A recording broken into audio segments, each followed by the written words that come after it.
بلوچستان کے علاقے ماشکل میں ان دنوں کھجوروں کا سیزن اپنے عروج پر ہے۔ ماشکل کی کھجوروں میں ربی، مزاتی، رنگینو، پیمازو و دیگر اقسام شامل ہے۔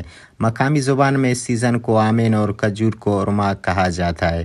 بڑی مقدار میں تازہ کھجوروں کو درخت سے اتارنے کے بعد مارکیٹ میں فروخت کے لیے لے جایا جاتا ہے۔ ماشکل کو کھجوروں کا شہر کہا جاتا ہے۔ سالانہ بڑی مقدار میں کھجور کی پیداوار ہوتی ہے، لیکن کولڈ اسٹوریج کی سہولت نہ ہونے سے ہر سال بڑی مقدار میں کھجور ضائع ہوتی ہے، جس کی باعث مقامی زمینداروں کو بھاری نقصان ہوتا ہے۔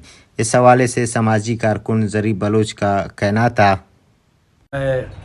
ٹوٹل زراعت ہمیں مت سنتدا اور ہمیں ارما اگر بالکل ادا قیمت نیستن آئی وجہ ٹوتری نے نمیشن کے ادا فیکٹری نیستن اما صادق سنجرانی را ریکویسٹ کو کہ تا ایک فیکٹری ہے ہمیں خاطرہ منظوری گرے مجھتے من آئی گوما وعدہ کو گوالشتہ پہ تمام فیکٹری جوڑا کنی تاکہ ارماغ قیمت صحیح بھی نو ہمیں ارماغ 50 پیتا 400-300 ابابی لیکن ایدہ 80-90 روپیہ ارماغا زورن تھے شے وجہ ہمارا سک نقصان ہمارا وقت ہے حکومت تا ہمیں اپیل کنا کہ ہمیں فیکٹری ہے خاطرہ ہر بڑا انشاءاللہ اسی منظوری بیرتے شاہ ایم پی اے و ایم این اے صاحب کہنا ہمیں اپیلیں کہ ہمیں مخلوق ہے ٹوٹل زراعت اور کشاورزی اور کچھ آمدنی ہمیں مت چلتے۔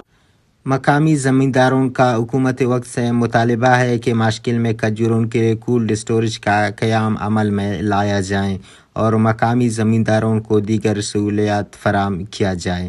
کیمرہ ٹیم کے ساتھ نصیر کبدانی، وش نیوز، ماشکل۔